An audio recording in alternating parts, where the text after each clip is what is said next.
All right. So, welcome to the very first episode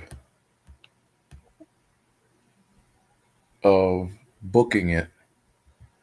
On this channel, um, I rebook bad storylines that happened in professional wrestling. Um, so, I am going to start with the Katie Vick storyline. I'm going to talk about it and give an example of how I would rebook this. This is episode one. If you like videos like this, leave a like and subscribe. If you don't want to subscribe, at least leave a like so that I know you like this video. So,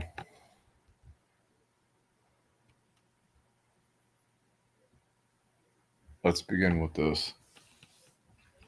In the world of professional wrestling, there are storylines and angles, some bad, some good. But this was jaw dropping. It pushed the envelope. It went behind what most fans were prepared for. It went beyond what most fans were prepared for. I'm sorry. Looking back at the storyline, it wasn't just outrageous. It just reached a level of tastelessness. It left the audience questioning WWE's decision making at the time. As a fan since watching wrestling, like I've watched wrestling since 1994. WWE had some of the best storylines. Some of them I actually liked, and some of them I did not like. Doink the Clown versus Crush. Hated it. Didn't like it. It ruined Crush's character. Owen versus Brett. Loved it. The whole thing was beautifully done.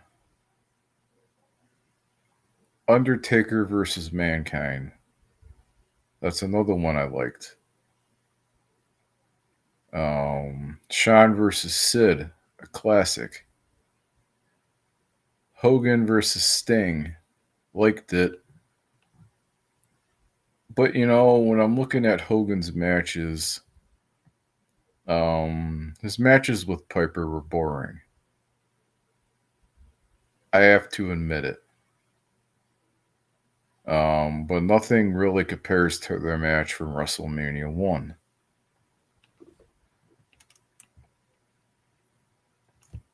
Jake Roberts versus Randy Savage. Liked it, but as a fan, I would not call it a classic. No.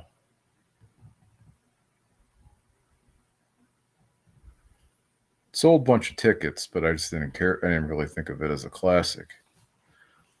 So when you talk about the Katie Vick storyline, it sucked. And it needs to be rebooked on this episode. So I'm doing fantasy rebooking. I'm rebooking the storyline live on the channel. Um, so let's get into it. I'm going to talk about it and then I'm going to rebook it fantasy wise. This is one of the dumbest storylines ever portrayed on television. The angle is distasteful in the annals of professional wrestling. This angle was not meant for children. Many parents blocked their children from seeing this. That's how bad it was. It caused many people to grab their remotes and quickly change the channel. I was one of them. I changed the channel. I didn't like it.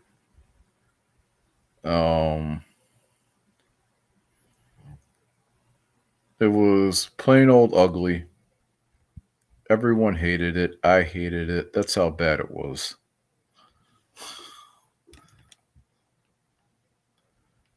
Around this time, WWE was pushing Triple H to be a main eventer.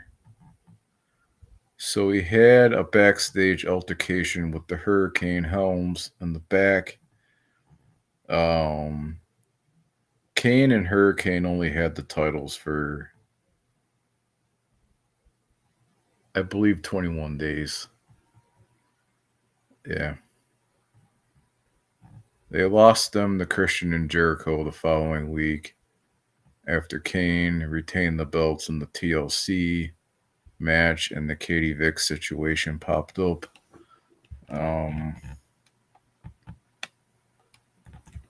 So just like the angle between Paul Bearer and The Undertaker and Kane in 98, it was similar to it. Happened, Triple H accused Kane of being a murderer. It visibly shaked Kane as the show ended from there. It was similar to the storyline in 98. A little similar. The whole thing was a soap opera. And that's what WWE was trying to do, make it into a soap opera. So we pleaded his case in the ring, making it look like a courtroom and actually making him look like an ass out of himself. I hated the whole thing.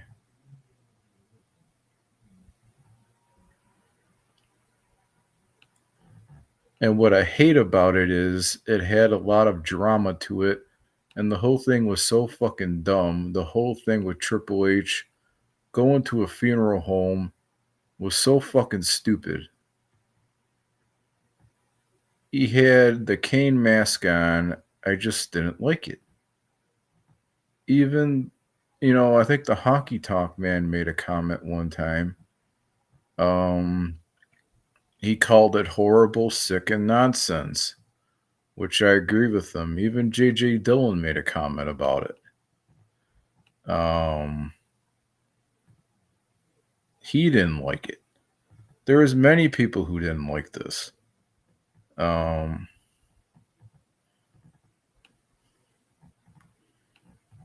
that wasn't the original. The original plan on how they were going to do this, according to Bruce Pritchard, who was working in the back at the time for WWE. So the original plan was to bring Scott Vick in.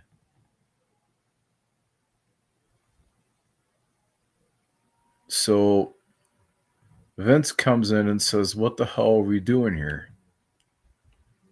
So they scrapped it. And they decided to go with it. The whole funeral parlor segment I didn't like. It was so fucking stupid. So they decided to put in the storyline that Katie Vick was Kane's ex-girlfriend.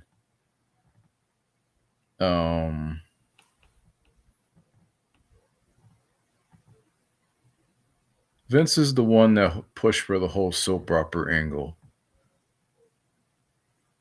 and drama. It's just soap opera. And this is my take on this. Soap opera and drama just doesn't mix with professional wrestling. I'm sorry. I would have never done it that way. I would have done it a whole fucking different way. I don't know why they got to put that in there. So I hated it.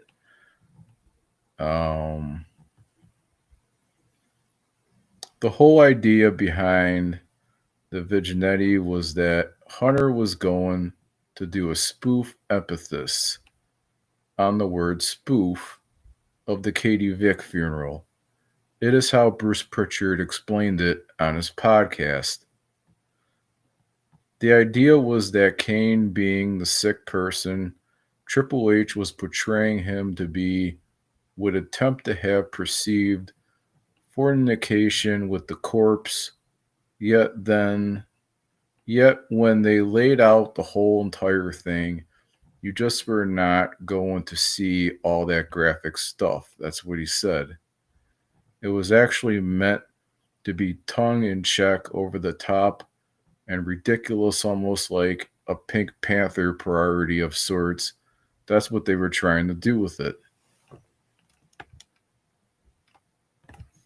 So when they arrived at the funeral parlor, it was Vince, Triple H, Kane, and the crew. So what they did was they did the shoot, and afterwards the whole fucking crew quit over it because they were offended. I can't really blame them. I would have done the same thing. So they ended up quitting over it. The whole thing that was bad about it was when they did the shoot for the storyline, there was an actual funeral going on in the next room. Do you realize how bad and embarrassing that is? It just really sucks. The family had to be offended. The funeral director should have been fired for allowing that. The whole fucking thing was fucking crap, and it was stupid. Could you imagine going to a funeral, saying goodbye to your loved one, and walking into the restroom and seeing that fucking crap? I would be offended. Hell yeah, I wouldn't go for that.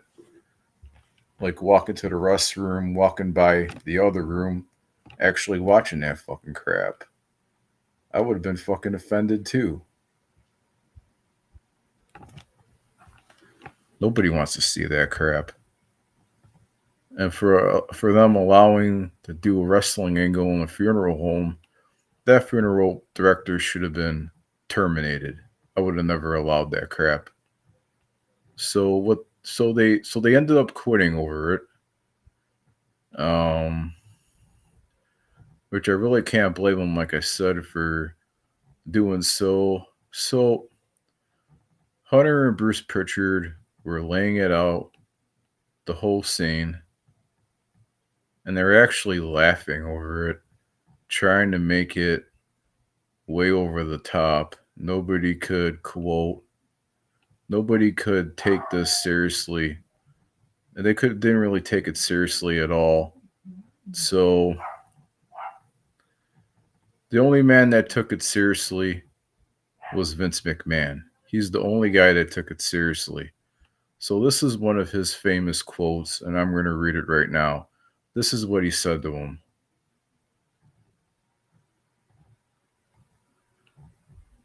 This is what he said to him. He said, wait a minute, what did he say? He said, God, that will never work. You've got to do this straight, and that's where the humor is. That's what he said. And that's one of his famous quotes. And you know what? He's right.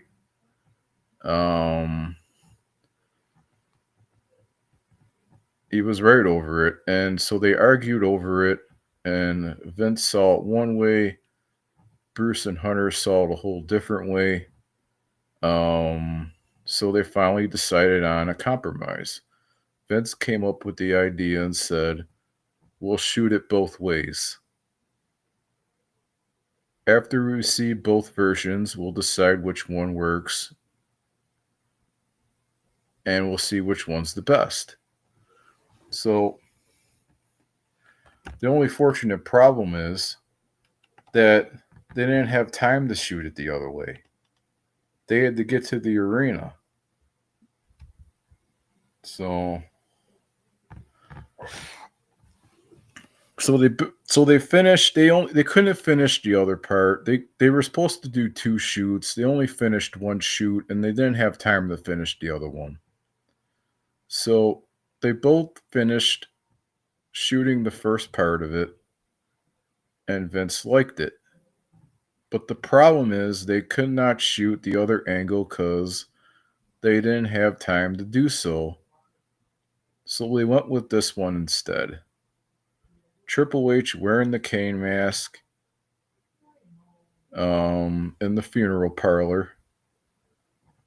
I think got this feeling that Hunter was against it, airing it.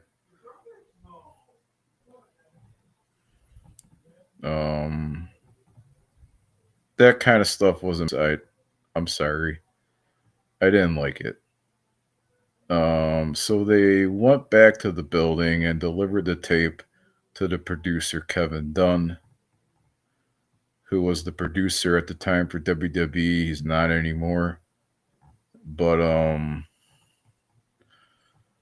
the whole storyline, just crossed the line with me. I just wasn't for it. So they should have never aired it. That's how much I hated it.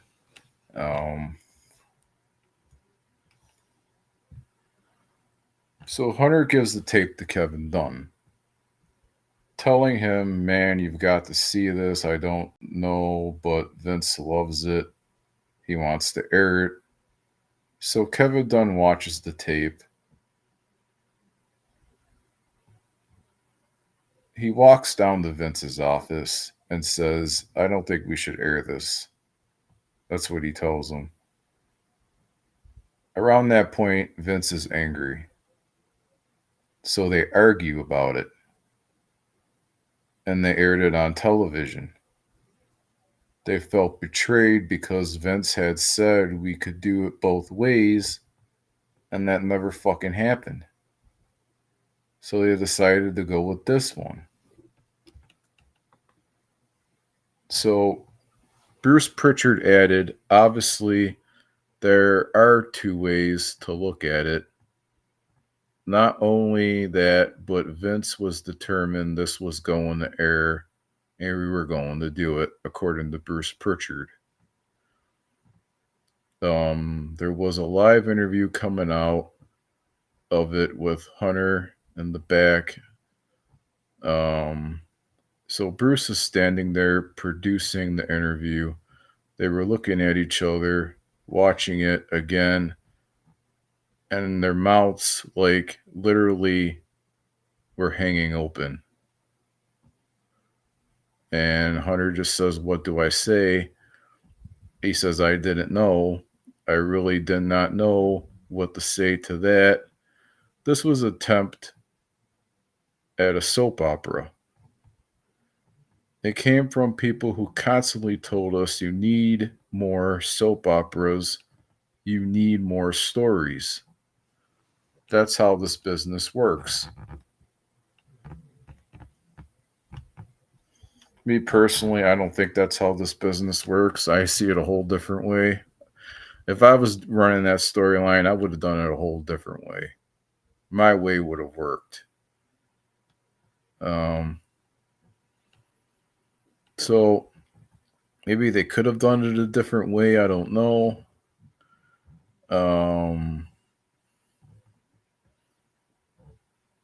It was rough, It's one of those moments where they could have stand up and said, I did that just because I did. Bruce did produce it. But at the same time, they were kind of shaken over it. So the reaction wasn't that good. So this is how I would rebook this.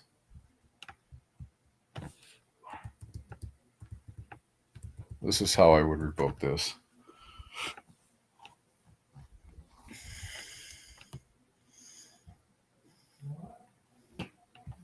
I would have never done the funeral parlor thing.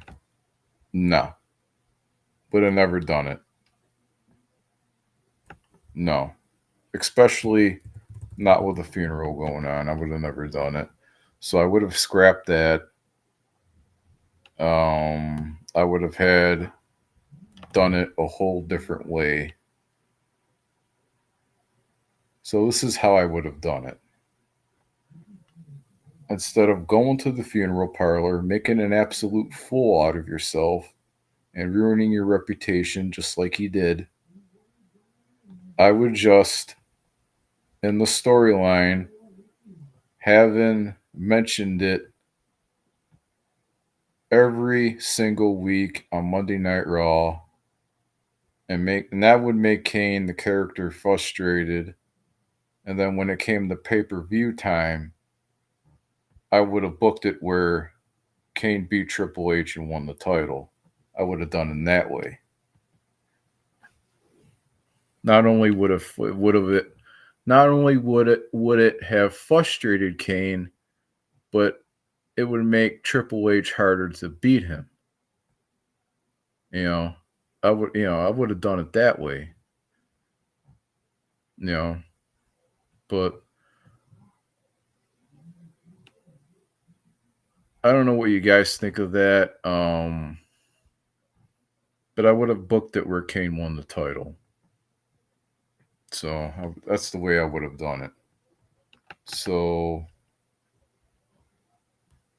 if you have a different way of how you would book it, mention it. I want to see it. Anyways, that's episode number 1, rebooking the Katie Vick storyline. Episode 2 will be, I would say 3 weeks, or maybe next week. We'll see. Anyways, catch you later. Thanks.